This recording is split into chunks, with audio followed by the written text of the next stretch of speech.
welcome everyone who is attending our first event from the Lives Amplified AI Council. Thank you for joining us and welcome to the Lives Amplified Global Institution for World AI Council event. My name is Russ Wilcox and I am a proud member of the Lives Amplified Global Leaders Society and its AI Council. Joining me is Michael Wadden, who's on the council with me and will be co-moderating with me. And it's our honor and privilege to chair today's event for you. Since there are many new people with us today who may not be familiar with Lives Amplified, I wanted to say a few things about our great institution. Lives Amplified is a global institution of world leaders and is the largest gathering of heads of state, some of the world's largest family offices, global conglomerates, and other leaders and professionals anywhere in the world outside of the United Nations. Some refer to us as the next generation of the UN that acts and moves fast. Our overall goal is to elevate the well-being of humanity and bring social and economic prosperity across the globe. The institution operates through two entities, the Lives Amplified Foundation, its humanitarian arm, and its business arm, which is the Lives Amplified Global Leaders Society. The society is private by invitation only, and our organization is where we help members gain unique access across connections, access to capital, strategic partnerships, deal flow, new markets, governments, and government contracts, with high caliber in-person events being held all over the world on average each month. In each in-person event, we have some of the world's largest family offices and executives of the largest multinational corporations, a president or prime minister of a country, and other current or former senior government dignitaries. We operate through a variety of focus area councils where members can lead initiatives of their own interest or personal interest. The institution is uniquely influential and powerful platform that assists members in growing their initiatives nationally and globally. For more information, please visit livesamplified.org, where you can see upcoming events, apply for membership and strategic partnerships, and learn more. Our next signature event will be in person on April 24th in Miami at the Trump International Resort in Sunny Isles Beach, North Miami. You can apply for access online. For those who are not members yet, I very much encourage you to attend and get involved with our society. And it is my honor to welcome our distinguished panel. My name is Russ Wilcox, and I co-chair the AI Council with Michael Wadden, and I'll turn it over to Michael to do an introduce himself. Thank you, Russ. Yeah, it's a pleasure to co-moderate the panel today. So welcome, everyone. I wear two hats these days. One is a managing director of the Spatial Web Foundation, which is working with the standards group, the IEEE, in building kind of the next generation of AI interoperability standards that will sit on top of the web. And the other hat I wear is the head of commercial or chief commercial officer for a game-changing AI technology called Versus AI. So that is myself. Should we go around the horn here, Russ? Yes, let's start with Lisa Dolan. Hey guys, so first, thanks for inviting me. Lisa Dolan, Managing Director and Partner at Link Ventures. Link focuses on very technical teams and is really the destination for the best and brightest data science talent from our backyards. So we're based in Kendall Square in Cambridge and a block away from MIT and a couple blocks from Harvard, and really are about supporting local talent from MIT and Harvard. And yeah, I think we'll have a great panel today and talk about what I'm investing in. Awesome. Moving to across the globe to Oslo, Norway, I'll let Morten Krogmo introduce himself. Hello, my name is Morten Krogmo. I'm the CEO of Telesar, which is an AI communications hub, enabling organizations to manage how they use AI models and interact with them with their internal and external data sources. That way, maintaining full control of data sovereignty and AI selection and communication flow. Basically, it's kind of acts as a control center and central hub for all your AI-driven interactions towards to keep your AI and or your architectural integrity. Awesome. Ranju Das. Good afternoon, folks. Thank you for joining us. I'm a member of the Lives Amplified and part of this panel. I am the CEO and founder of Swan AI Studios, where we are creating startups and solutions to bring pragmatic and responsible machine learning and AI to all industry. We have a startup, Mila Health, that's actually an AI worker for provider, which is getting great commercial traction. I was, for my AI background, I was instrumental in creating the AI services for Amazon back in 2016, and had also ran the global R&D for United Health Group and brought in AI into healthcare. So focus is broader AI implementation globally, specific to healthcare, and a lot of focus on pragmatism and responsible use of machine learning. Awesome. Michael Carey. Hey, my name is Mike Carey. I'm a lawyer and partner of Chow IP and head of the AI technology group there. So I focus on AI and intellectual property. Awesome. Moving to someone else in the legal space, Mark Byrne. Good afternoon, and thank you. I'm also a member, and thank Stephen Melnick for allowing me to become a member of Lives Affiliated.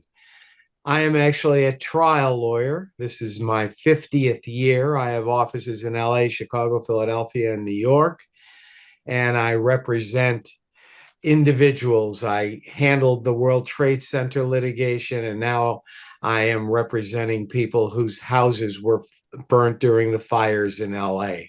But I came across an investment in a new AI company about a year ago called Partsol. And at that time, I suggested to the founder that maybe we could use this incredible technology to help select a jury.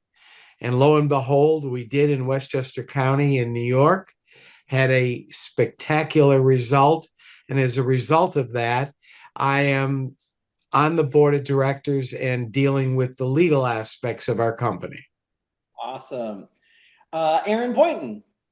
Hey, good afternoon. Aaron Poynton from the Baltimore, Washington, D.C. area. I'm the chairman of the board of directors and co-founder of the American Society for AI, which is a nonprofit that's dedicated towards using AI for good and ensuring that America wins the AI revolution. So before that, I was the founder of a company called OmniPoint Solutions, which did consulting and government affairs work within the fourth industrial revolution space, which I recently sold to a company called 100 Joules. So very happy to be here and looking forward to it. Thank you. Awesome. Mr. Bertie Wright. Hey everyone, I'm Bertie Wright. I am the one of the founders and the CTO of Artifacts AI. We are using AI to efficiently ingest all public record and building digital twins of cities and towns, which allows for smart city development and basically removing a lot of regulatory risk and other risk from development projects. Awesome. And last but not least, Todd Hines. Hello, I am a senior lecturer and senior advisor for climate and energy at MIT. I teach a course called Climate and Energy Ventures, and we've had over 60 companies come out of the class, another 100 that alums have founded. We started the class in 2007, and we've also created a set of custom AI tools to help accelerate the innovation process to really go from idea to business, and then or idea to business plan and business plan to business. And we're actually doing a custom set of tools right now focused on AI and climate as well. So I'm on the board of the Woodwell Climate Research Center. It's a leading provider of independent climate science. I'm also the CEO of Magent, which is a new company which is going to enable AI native companies to effectively engage with experts by creating AI enhanced experts. Awesome. Well, we are so glad to have you here. Before I kick it off to Michael Wadden to start our first question for our panelists, I wanted to say, if you have any questions, please use the Q&A feature on Zoom. The chat is disabled. Please, we encourage you to ask questions. We'll be responsive, and then use this as an organic event to learn more. And on that note, I will pass it over to Mike Wadden to ask our panelists our first question. Thank you, Russ. I think what we thought we would do today is start out with a kind of big picture strategic question, especially I think given the change in geopolitical tides these days. So the first one here is, and this everyone on the panel will answer this same question, and we'll go around the horn. But AI is redistributing power across traditional boundaries. Where do you see the most significant shifts in power occurring? And which stakeholders are gaining or losing influence? Why don't we start with Todd Himes, and we'll go from there. All right. Well, I love this question. I'll focus in on the innovation process. I think that it has never been easier, and it's only going to get easier to start new companies. I think companies that start from scratch right now have a huge advantage. A lot of existing companies that are trying to raise money for their D, C, or D round, especially in the climate and energy space, have a lot of challenges right now. But I think that the pendulum is going to swing to the innovators and the entrepreneurs that are starting companies from the beginning, just given how much you can do without even taking on any capital. So you're seeing a lot of companies that are getting to profitability without any investors. So they control the cards at that point. So that's one area. I also think AI native startups are going to be have a significant advantage over existing companies in a lot of industries, because they're not going to have the existing systems, people, and process that create a lot of inertia.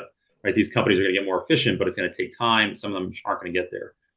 So I do think that there's a big shift underway. We're still in the middle of it. We're kind of at this pre and post AI native startup world, but it's going to look a lot different in a few years. Great insights, Todd. Thank you. Birdie Wright, you want to go next? Sure. I love that answer as an AI native company. And I'm going to focus in more on like the smart city domain. Developers right now, like large scale developers, can put a lot of effort and money and time into building out a solar farm or offshore wind, whatever it is, and have that project shut down for reasons that they are completely opaque to them. They couldn't foresee. And AI is giving them tools that they are able to use to forecast that risk and mitigate it for them. So it's really bringing more balance to the sort of development regulatory scales.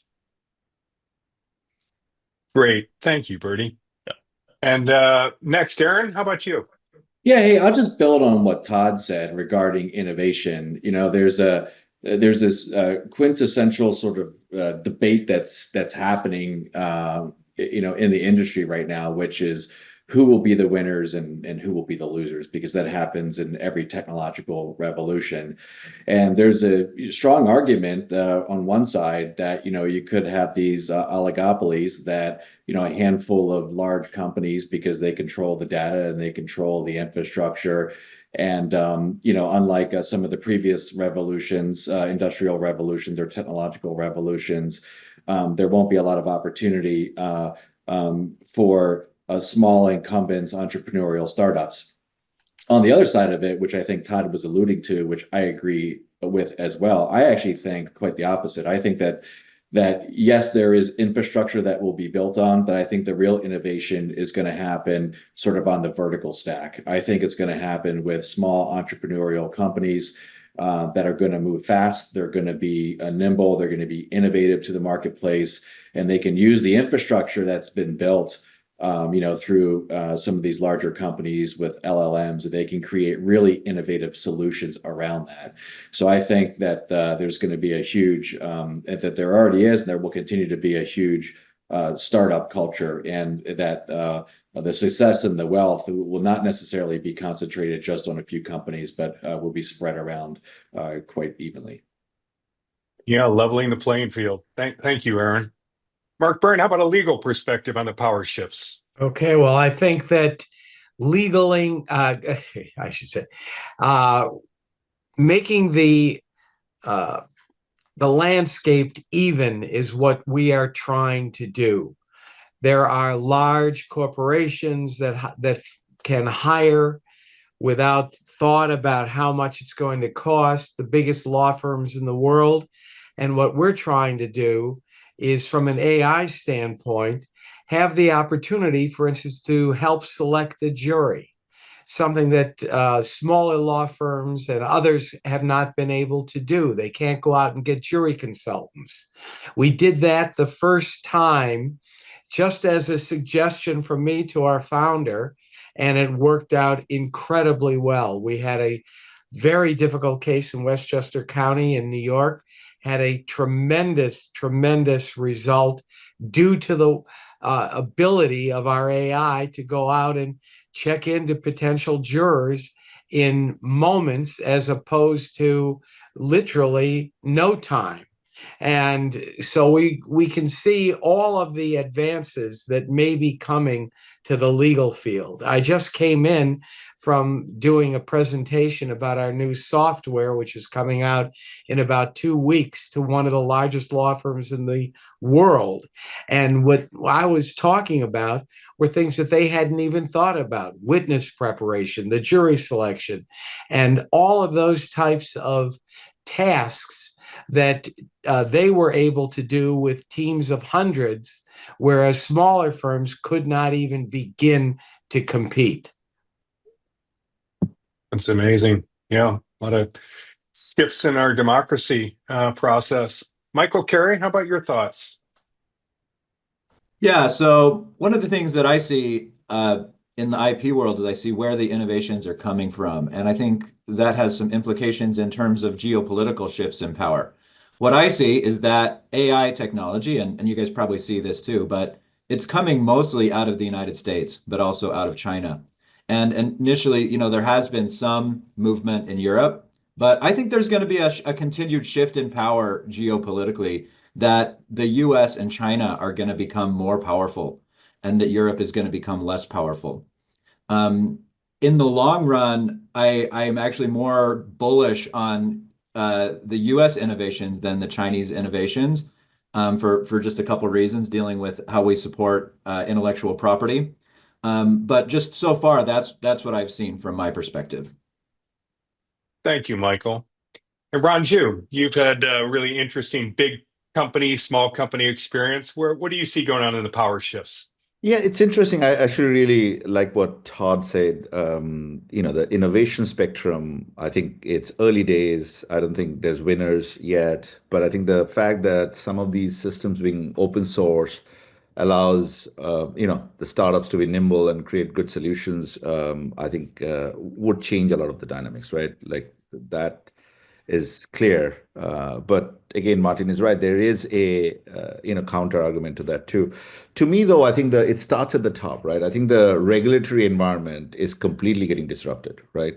If you think of in US, NIST, DARPA, their NIST particularly specifically, right, as an organization for quality control of technology and whatnot, I think they need to catch up. They're well behind. And I think there is a advancement of the technology from, pretty much any of this big tech is gonna need a lot more proactive planning than reactive. So far, everything has been, the speed of advancement has been so much. Almost all regulatory policy making has been reactive. And I think that's where proactive thinking and groups that can bring kind of, corporations, governments, nonprofits, societies together, where I think, organizations like Live Amplified have a big impact to play. I think the second part where I think disruption continues to happen, debate continues to happen, is that balance of where is the benefit and what is the impact, right? The benefits are well understood at this point, right? But the impact in terms of lives, quality of life, workforce reduction, I think that balance is still not defined. And I think we'll see a lot of power shift because of that, right? For the longest time, if you look at it's actually quoting from a book here, like, it's hard to say some of these technologies are anymore for the people, by the people, and of the people, right? And I think that's an interesting dynamic we need to think of, right? Where robots are building robots, machine can, train algorithms itself. We need to be prepared for that. But finally, to me, I think it's really the other disruption is, and people who are in AI, don't want to offend anyone. I was responsible doing a lot of acquisition when I was in Amazon. I was managing United Health Group's venture. Majority of the AI products are really clever solution looking for problems, right? This very disciplined working backward, looking at true impact, true value, and seeing where AI can truly be deployed in a commercially, responsible way, in a ethically responsible way. I think that's an unsolved problem at scale, right? And I think that's where the excitement rise, and that's where I think the dynamics will change in the next, I would say, in the 2 to 3 years, right? Well said. Well said. Morten, how about you? Where do you see the power shifts happening? It's interesting. I'll take the European perspective then, since Michael doesn't believe in us. No, I'm just kidding. I think it's interesting to see how the new geopolitical climate is changing Europe's perception also on using international platforms and being kind of wary about sharing data and that sort of aspects. And I'm curious to see, it's early days, but I see the sentiment here from the Norwegian market, for instance, how this is really discussed in earnest, and people are talking about looking for alternatives, European alternatives, and that sort of thing, just because they want to look after the data. And that's kind of a perspective that might alter a lot of stuff as well, because you might end up diminishing some of the power of some of the dominating players in the platform field, so to speak. And this is also kind of enhanced by all the innovations going on in LLM and open source. So kind of solutions are getting more and more democratized, so to speak. So I think that's an interesting perspective to keep in mind, because if Europe stops using some of these platforms, they also lose some of their attraction, so to speak. Yeah, very, very, very good points, especially with what's going on with China and some of the LLMs there. Definitely kind of leveling the playing field. Last but not least, Lisa, how about a VC or venture capital perspective on the power shifts going on? Yeah, so I'll sort of bring it all together and piggyback off of what Todd said. Is I think that we're both going to see value at both ends of the spectrum. So that will be AI native companies, but actually companies that, Ranju said this, is companies that understand their customer and are what I'll call sort of old fogey boring businesses that understand their unit economics, understand their what it costs to acquire a customer, really actually getting back to basics of what is a good business, is how I think actually about how to invest in AI. Is first, it's okay, what's the problem? Is solving that problem profitable? Well, then let's think about how AI will amplify that profit margin. So I think it's AI native companies that do not need to sort of reinvent their tech stack that they built over the previous years. And then on the other end is actually like small entrepreneurs that have been in business for a while and understand their customer, are delivering their product well, and will really be able to build a more profitable business by leveraging AI.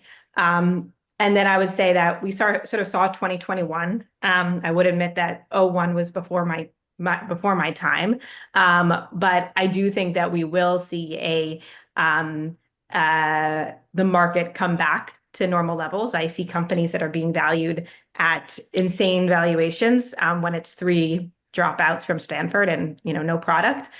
So we will see the market come back, and I think that the kings there, the winners, will be those that do their cash flowing, frankly. And so I'm looking for companies that understand how to get there and won't require a ton of capital. And that's also a function of our fund size. We're on a $140 million fund. If we were a $1 billion fund, we may invest in the hyperscalers. So both AI native companies and then what I'll call sort of the private equity plus entrepreneur model. Cool. Beautiful. Thank you, Lisa. Russ, back to you. Awesome. Well, that leads us to our first question, which is going to flip your answer on its head a little bit now from the other perspective, Lisa. From the VC side, right? How have you seen what AI is doing to redefine what is creating value in the investment and landscape? And how should family offices, VC firms, individual investors adjust their theses to leverage these new dynamics? Yeah. So it's a great question. I see now companies being able to get to, and you probably have seen these stats, 0 to 10 million in revenue in record time. We did, clearly the revenue per employee metric with all companies in the last, 10 years. It's a complete platform shift now with that metric. Revenue per employee is through the roof. But the real question that we have to ask is, which of these companies that, yes, maybe generating 10 million in 18 months are going to be around in 5 years. And so I think that, sort of piggyback to what I was just discussing, is that we need to really focus on teams that are going to be resilient and navigate through to our discussion of the next open source build. They need to actually build a sustainable business and understand how both technology and their customer behavior is going to change with new technology. So I would say team. We focus tremendously on that team dynamic. My best companies have been best friends, actually, very, very strong relationships that are pre-existing before they start their company. And then 2 is I really focus on customer acquisition and retention. So again, just back to basics of, can you build a sustainable business? And then AI can then increase personalization and build that empathy. And we're seeing that with the voice technology today. That is tremendous. Sesame is probably one of my favorites that our companies are using. And then 3 is really focusing on companies that are understanding their gross margins, have gross margin discipline, understand their unit economics. And ultimately we see scale, but with scale, you need to be focused more and more actually on the boring stuff and gross margins. So it sounds like AI can be really used to drive knowing your customer and pick up these back to basics metrics to really focus on growing a business, not just starting a startup. That's right. We're backing the builders, not the technology. Awesome. Thank you. Michael, to you. Thanks, Lisa. Morten, the next one's for you, given you're from Oslo. This is an international question, but how is AI rewriting the rules of international business competition? And what strategic advantages can emerging markets gain that weren't possible in previous technological revolutions? Oh, Morten, you're on mute. I guess now I'm not on mute. I guess we've touched on a lot of this already in our introduction round. But as Todd mentioned initially, the automation and efficiency aspects of this, and that AI enables companies to operate more efficiently and expand into new markets more easily, is obviously will change how international business competition will develop. As mentioned, with these capabilities, smaller companies can emerge and really reach scale without not with that many employees, as Lisa also pointed out in terms of revenue per employee. So these things will definitely contribute. And also, as Todd mentioned, that you're probably better off not having a lot of legacy and organization, so starting from scratch, you can tap into all the AI capabilities popping up and use them and develop your company a lot faster than what perhaps incumbents with more legacy and organizational issues can do. They can't move as fast. So eventually there can be a great extent in terms of with the speed that AI is developing as well, smaller companies will be better in position to actually utilize the new ones and move even faster. So these aspects will be available to small units throughout the world, and we can see new startups growing really big from all over the place, really. And of course, these open source LLMs, the development of open source LLMs will democratize AI across the world. But I also like to mention again this aspect from Europe, because of course I'm sitting here and I'm kind of surprised of how seriously this data with new geopolitical situations, how wary a lot of European markets are becoming about data, and that this might also, from a European perspective, this will give European companies quite a lot of possibilities. There will be openings because European companies will start looking for European alternatives as a backup. So that's probably one of the things I can bring into this discussion with the perspective from Europe, is that because of this wariness about sharing data and such, a lot of companies are starting to seek alternatives. It might lead to kind of a market fragmentation in terms of like the large platforms, existing platforms will be kind of, you're getting a little bit less traction from Europe. I mean, even here I see Microsoft in Norway is really communicating, trying to mitigate this challenge. And that just tells me that they see it as a real challenge. So companies will develop architecture, I think, architecture here in Europe that is less dependent on one platform player, seeking like kind of a higher degree of data and architectural integrity and architectural flexibility. And there will be a lot of demand for this in the European markets. From a European perspective, I think there will be a lot of possibilities as well. So back again to Michael's not believing in Europe, this might actually lead to we'll see new developments from Europe as well. So that's kind of my sound bites from a European perspective.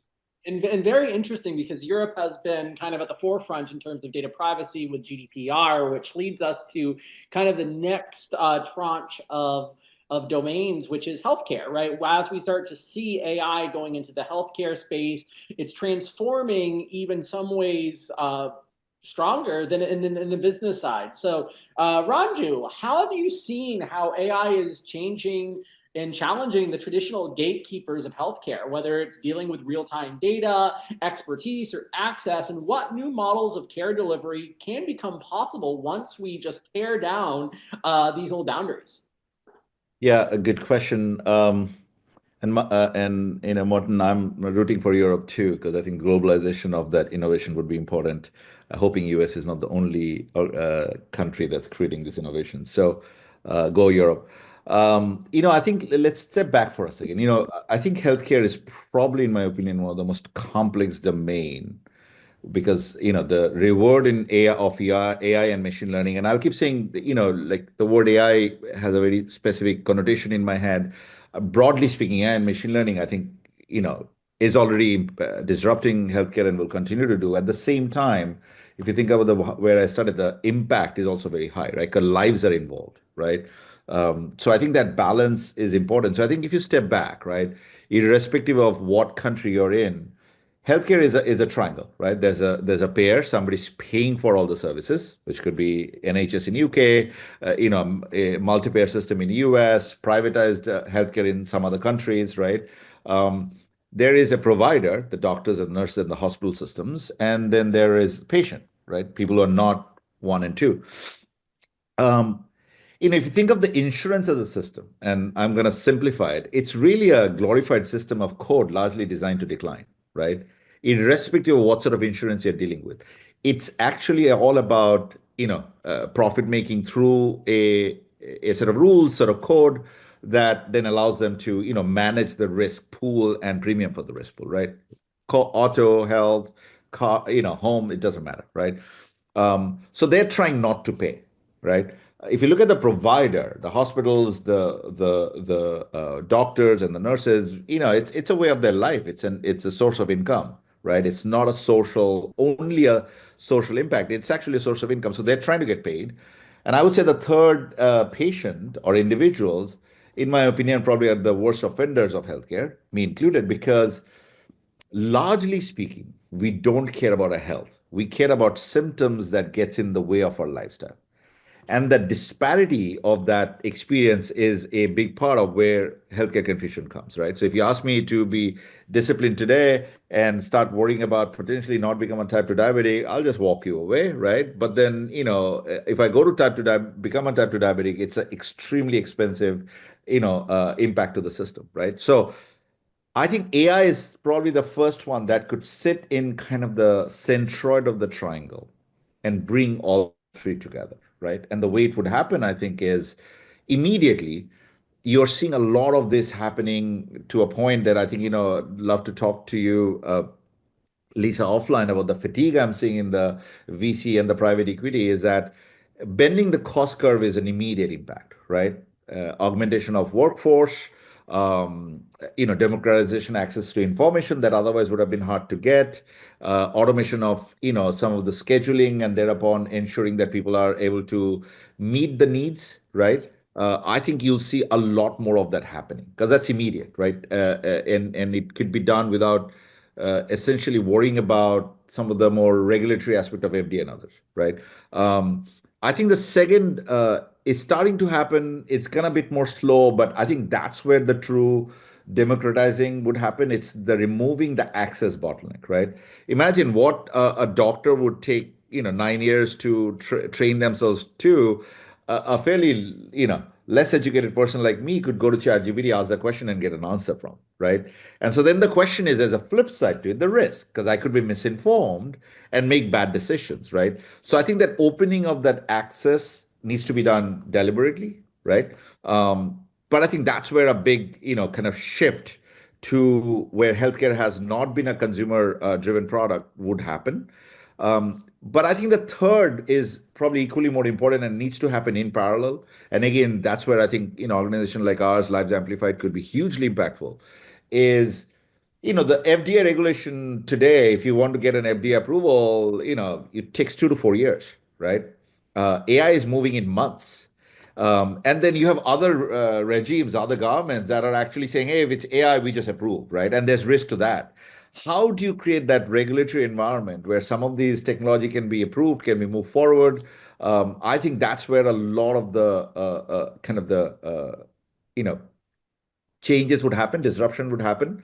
But again, I like what Lisa said. I think it has to go back to healthcare is a financial mechanism, by the way. It's a profit-making kind of machination, whether we like it or not. And then how do we focus on ensuring the right incentives are available to payers, to providers, to patient, and incentivize all of them to behave in a certain way that improves health and while reducing cost. It's a tricky thing, and I think AI is really the perfect solution for that, but has to be done thoughtfully, deliberately, and without creating more fragmentation of the industry. It sounds like regulation is the next thing to be disrupted. So I think Michael has a question lined up for on this kind of onto like policy and innovation. So Michael Carey, like how are AI innovations challenging our fundamental concepts of innovation and IP? And then what new policy frameworks might better serve humanity's advancement or basically our positive impact in the world? Yeah, that's a great question. And I want to lead with kind of like 2 big ways that policy is developed. And I've kind of introduced this rivalry between the US and Europe. I think the US has kind of inherited the Anglo-Saxon common law model of developing policy. Not exclusively, but it's a big part of what we do, is we wait for a conflict to emerge and then that's resolved in the courts and then the legislators step in afterwards. And so we can see this as kind of exemplified with there's a lawsuit right now that's being decided between 2 of the big players, OpenAI and New York Times, that's going to have a big impact on IP policy in the United States.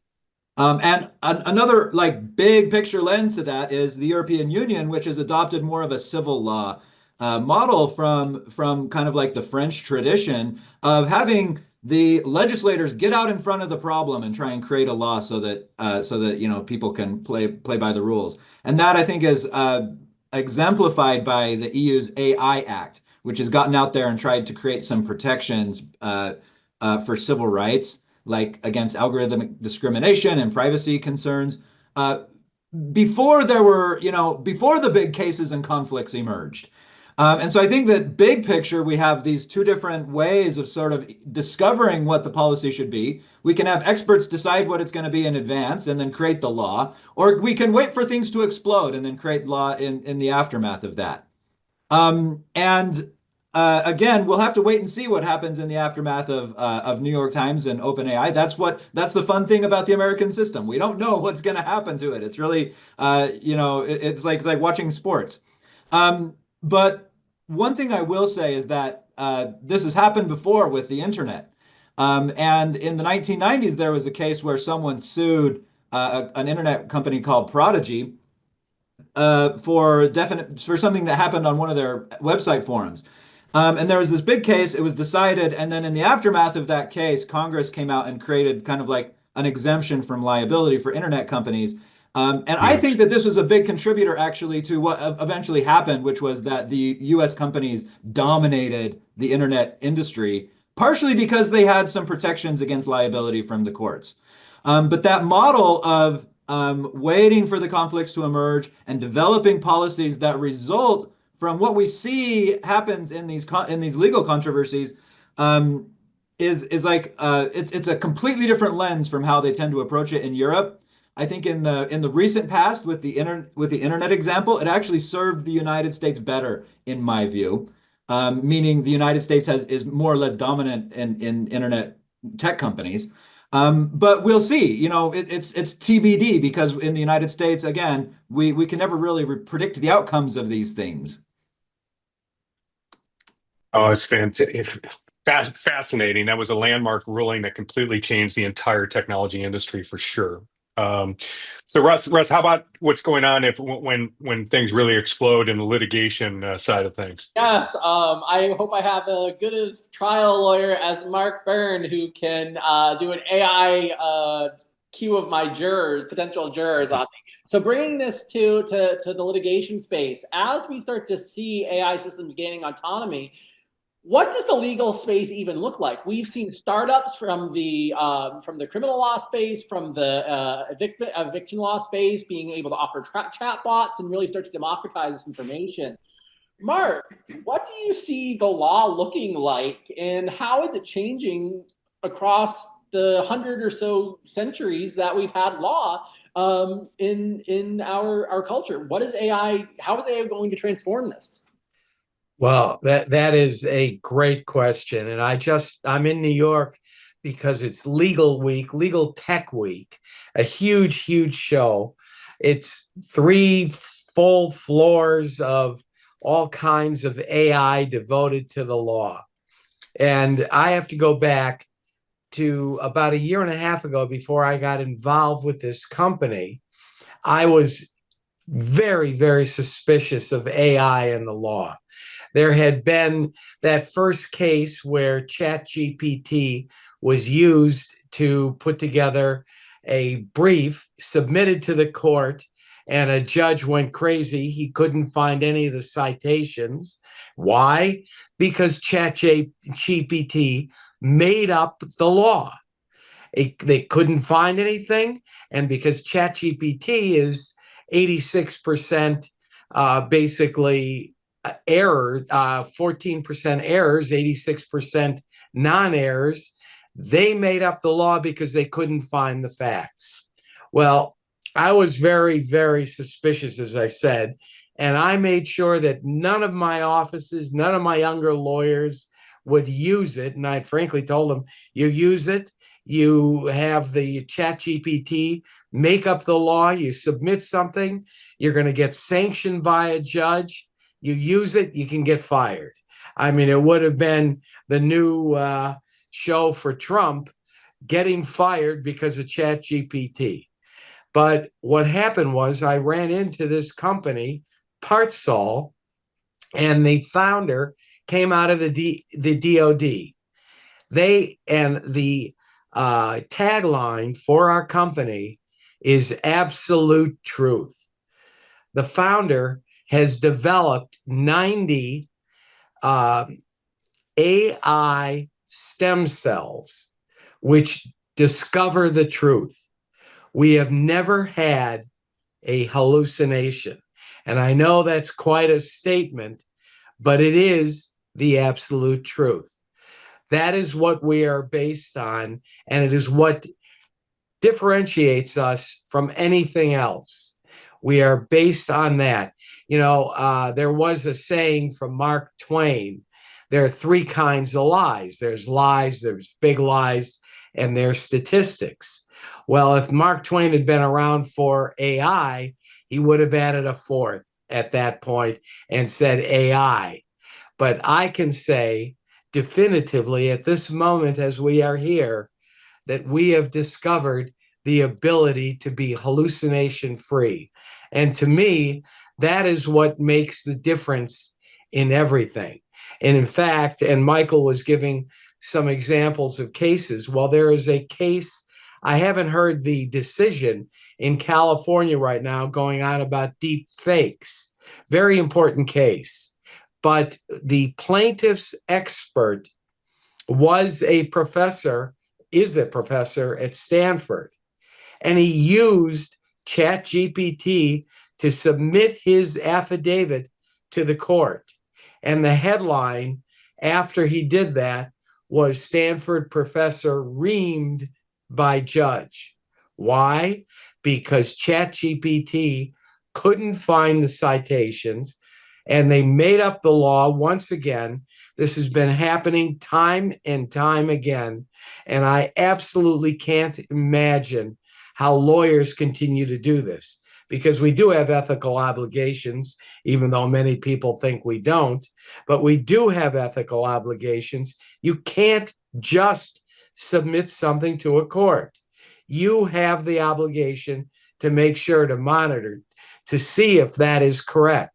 And so I think that we're getting to the point, and I know this is off of your question kind of, Russ, but we're getting to the point where law is changing dramatically in this country by the advent of everything that AI can do and will be doing. And I love that response, because I can think of one system that maybe is less efficient than the law, which is government, which leads Michael to his next question. Yeah, Aaron, this is for you, but how are AI capabilities shifting the balance of power between governments, corporations, and citizens? And then probably more importantly, but what new governance models are emerging in response to that? First I'll take issue with that. I think that the law industry is way worse than government. No, they're equally as bad. Anytime there's a big transition like this, as we talked about earlier, there will always be winners and losers. I love to look back through the past 3 industrial revolutions that we've had, whether it was factories or electricity or whatever it is. And even today, as we're in the 4th industrial revolution, we are starting to see these winners and losers emerge, and we can start to see what the playing field is going to look like. Even if you go back to the mid 1990s, when the internet was coming around, that's had a huge transformational impact, not just on companies, but on people and entire societies. Something like half of the publicly traded companies that were on the stock market from the mid 1990s are gone today. And that's because you either innovate or you die. One way to look at this is sort of like, micro versus macro, right? So you have, if you look sort of at the more narrow level, you have companies, the incumbent firms, right? So I forget what Lisa called them, but you have like the old fogey, boring companies, right? That either they don't innovate, they stick to their existing business models, and they're likely to die. They're likely to join that graveyard of folks that have, died since the mid 1990s. Then you're going to have those incumbent firms that do say, "Oh my God, we need to do something, or else we're going to die." And then you're going to have this whole new landscape of startups that will disrupt. But then also sort of getting to the government piece of that, all that plays into people, because there are humans at any decision and throughout this. And so then you have to look at who are the beneficiaries of these changes, and then who absorbs the fallout as well, like displaced workers that can't adapt.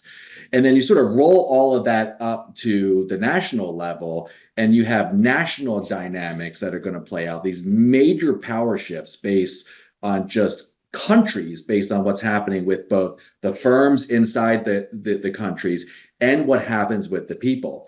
And sort of at the national level, you can look at I'm going to summarize this and say that there's kind of three different models if you look at them, right? I'll call it the Europe model, the US model, and the China model. And I will say there's nothing new in any of this. Everyone is behaving as you would almost expect them to behave. And so there's the old saying that if you're a hammer, everything's a nail, right? And so the strategies that many of these countries or regions have pursued regarding AI, it's nothing new. It's part of their national DNA. It's part of their culture. It's part of the way their government is organized. And so Europe, is taking much more of sort of a regulatory point of view, which has pros and cons. They were the first to pass one of the most comprehensive AI acts last year. You have China, which is viewing things, from almost like a control and power and surveillance point of view. And then you have the US, which is more embracing creativity, freedom, and innovation. And I think that we've seen a big change here in the current administration, where we've transitioned a little bit from, AI safety and doomsday to more like, hey, let's rock it, let's innovate, and America first, let's be the leader in this. And I think that the current administration it definitely has much more of a pro innovation, no shackles approach to this. And as you know, they killed the old EO and kind of came out with executive order and came out with their new thing. But also in the background, you have states, which are the laboratory of democracy, which are experimenting at the state level.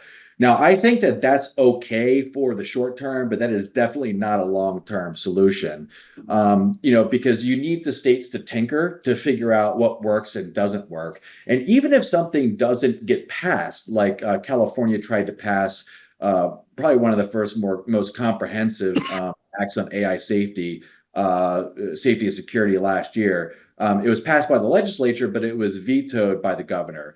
Okay, that's fine. It didn't go into place. Some say it may have killed California, but you still learn something throughout that entire process. And every other state was looking at what was happening in California, because in lieu of federal regulation, the states are going to do what they think is best now.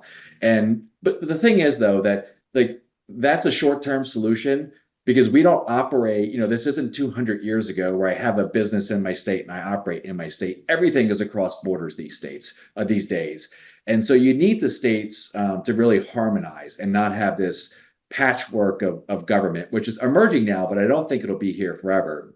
And so, we spoke at the American Society for AI. We spoke to Congress about this, and they agreed. And they also tended to have more of a sort of innovation first, regulatory comes next sort of approach, which I think is sort of part of American culture. And we encourage them to say, look, you don't want to kill the industry before it even gets started, right? And also, you need to be careful with regulation, because you can have regulatory capture or regulatory or agency capture, which really it benefits the larger firms that have the resources to both create the regulation that benefits them and then to defend it. So I think that being sort of light touch on regulation is where America is going to go under the new administration. And I do think that will be better for smaller firms. But make no doubt for sure, this is a modern day arms race, I believe. And I think that what's happening now will determine the future, not just for the companies, not for just the people that we talked about earlier, but for entire countries. And I am betting on America, and I'm also betting on Europe as well. But I think most important, I think that it's good that I think that we need to focus on winning as an American in being an American, because I think that American values will follow the innovation. I think that China and Russia are using it for disinformation and mass surveillance, but by contrast, I think America will develop AI and use it for good. And in whatever technology we proliferate will also be American values of fairness, accountability, and liberty. So, and I think you hit on something that I want to jump off is the Sure. challenge of regulations, right? So there's no place there where we see regulations more enforced than our cities and our capital projects. I can see these large plants that get shut down, millions of dollars in die, a local zoning board that has discretionary authority. And that's Right. the problem that sounds like Birdie's tackling with Artifex AI. So bringing this to Birdie, how do you see AI kind of eliminating these tensions between economic growth, say building a new data center or power plant, with sustainability, with some of these NIMBYs, with some of these regulations that might be intending for some sort of quote unquote good in urban development? And what becomes possible when we actually converge these goals? Yeah, it's a great question.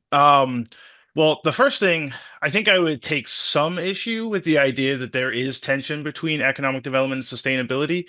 There obviously is, but it's not a fundamental part of the fabric of society, right? It is a man-made, like a self-made tension, basically a symptom of a world that's built with a lot of regulatory inefficiency, and municipal inefficiency. So I think that the most important thing is we can use artificial intelligence to speed up the process of development while also allowing them more information on how to comply with regulations that are there to protect sustainability, and also de-risk those projects so that there is stronger capital efficiency. For instance, a large-scale developer can easily go through a bunch of hoops to get a project approved and then get shot down right at the end. And a big part of why that might happen is completely opaque to them. So they can have transparency also with the political machinations within that town. Is this person on the zoning board or on a conservation committee, whatever, are they particularly judicious in applying a regulation around coastal setbacks, right? And so giving them that power allows for better growth that is sustainable and mitigates that tension, as you called it. I don't think it can be eliminated entirely, because eventually you still reach a balance between sustainability and economic growth. Awesome. Cool. Well, energy and sustainability leads us in cities leads us to the next question for Todd. So Michael, what do we have in space for energy? Yeah, this is great, and we're running a little short on time because we're coming to the close here. But this one, how is AI basically impacting and affecting climate change and sustainability these days? Well, I think the biggest issue is that we are nowhere near moving fast enough, and we're not moving in the right direction. So I think AI is one of the only, if the only, tool that can get the world to move fast enough and in the right direction. So those would be the kind of two areas. And just to highlight a little bit more about the challenge, the Woodwell Climate Research Center is, helped found COP, helped draft the founding docs to UNFCCC. The last two advisors, or two CEOs, advised the White House. So it's an amazing organization. And I just want to emphasize the fact that we're not having the real conversation, even in the room full of experts and the leaders of these governments. We're not even close to acknowledging how bad the problem is. So we're really going to see a lot more of these things like the fires in LA and the floods in Asheville, and even the deep freeze that we had in Texas. And that specific event was predicted. So I was in a board meeting in 2020, and the image that Dr. Francis was using to show the destabilization of the jet stream dipping down into Texas and then sitting there for 2 weeks was in the board documents. 1 year later, that same image is in the Financial Times describing the destruction of part of Texas, $100 billion in economic losses, companies going out of business. So climate models are a crystal ball that we have to use to see what's coming. And so companies that effectively do that and make changes are going to have a huge advantage. And this gets into everything from building codes to permitting to siting. You can imagine all sorts of different ways that you can move faster and use AI to do it. And then the other, I think, is putting our money in the right place. I think there's been unbelievable amounts of money spent on climate and clean energy solutions. There's a massive shift in the capital stack right now. We have to be much more effective about where we're deploying capital. And what I like to say is that there is an endless amount of capital if you can get to off-balance sheet financing and provide a good IRR. It's that simple. Show that you can have a good return on investment and that you can finance a project or an asset off-balance sheet. And there's plenty of infrastructure investors and capital investors that want to pursue that. And so how do we really use that lens to put capital in the right places to pull emerging solutions that are, maybe on the pathway? I mean, we've got several sectors: wind and solar, 100 billion plus a year. Batteries already in the tens of billions per year. What are the next sectors that are coming? It is predictable. You can see them coming. There's green ammonia, geological hydrogen, enhanced geothermal. They're these massive sectors that can scale extremely rapidly. How do we use AI to see those and get them coming to market sooner? And there's lots of ways that you can do that, not just on the innovation side, but on regulatory, on development, and those kinds of things. So a very exciting time. We're in a bad spot. Hopefully AI can bail us out. Thank you, Todd. That's great. We're running out on time, but we have two more things. We're going to do a quick lightning round, and then Dr. Stephen Melnick has a few words to say at the very end. So by lightning round, I really mean this. So one-liners for this question. Given the unprecedented capabilities and risk AI presents, what's a single commitment that global leaders should make today to ensure that it amplifies human potential rather than diminishes it? Lisa, one line.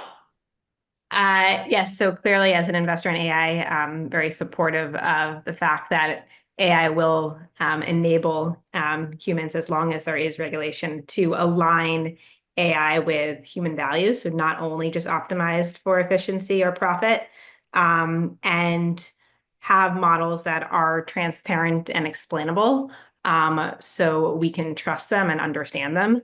And think about design as from the get-go to be focused on inclusion.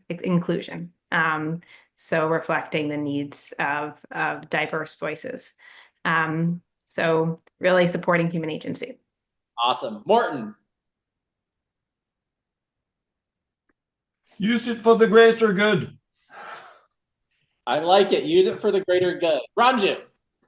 Yeah, so I think that's a good intent. I think the mechanism of that would be, I think adding into what Lisa said is, I think culture. I think organizations, institutions, and governments should think about the culture, which would allow for that balance Lisa talked about. And I think part of that would come from rethinking and retooling education system largely. Awesome. Michael. Carey. First, we've got to build it. First, we've got to build it. Yes. Aaron. Focus on human flourishment, and the profits will follow. Birdie. Upskilling.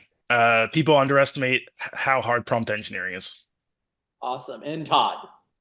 Support the open source community while putting in guardrails to avoid dangerous outcomes.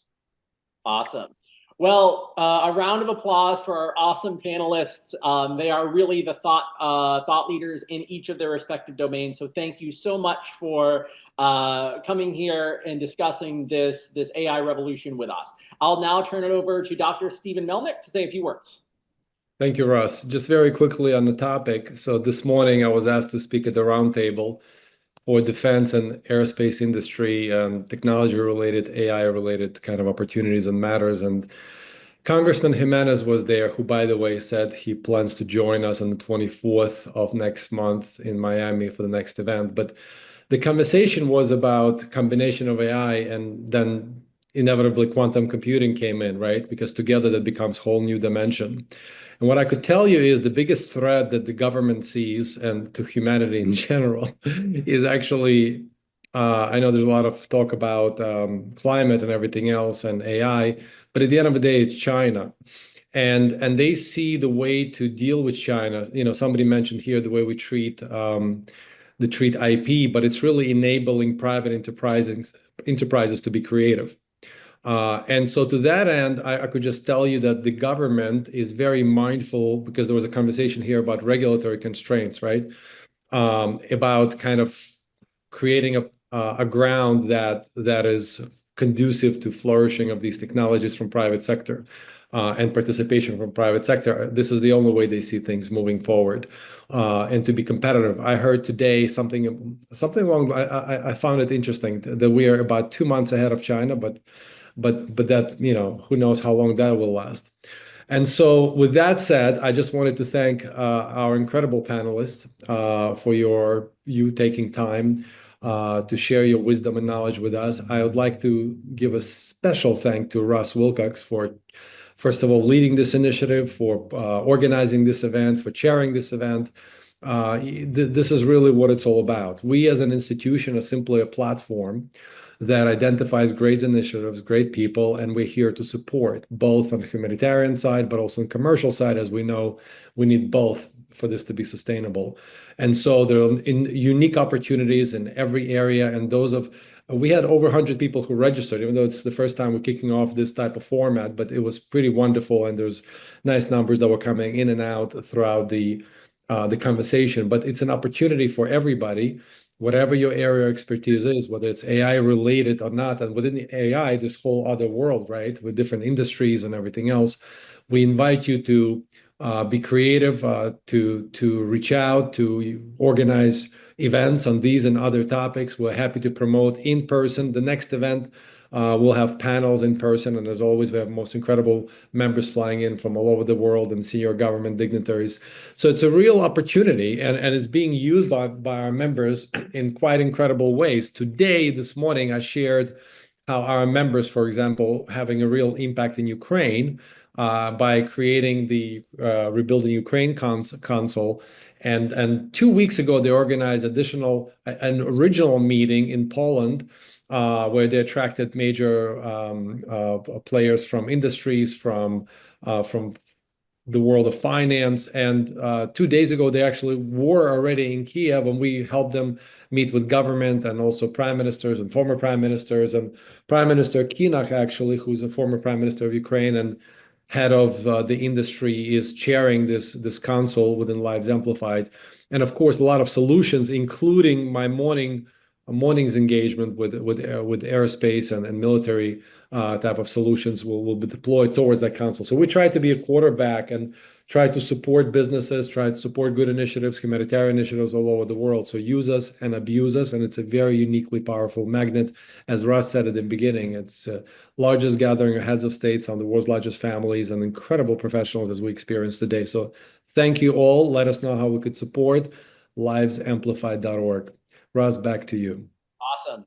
Well, on that note, thank you everyone for attending. For all of the panelists, thank you so much for your great insights. Please feel free to reach out to the panelists for deeper questions, reach out to myself, and to learn more about what we're doing with AI at Lives Amplified. And on that note, have a great weekend and a happy Friday. Thanks, everyone. Thank you, everyone.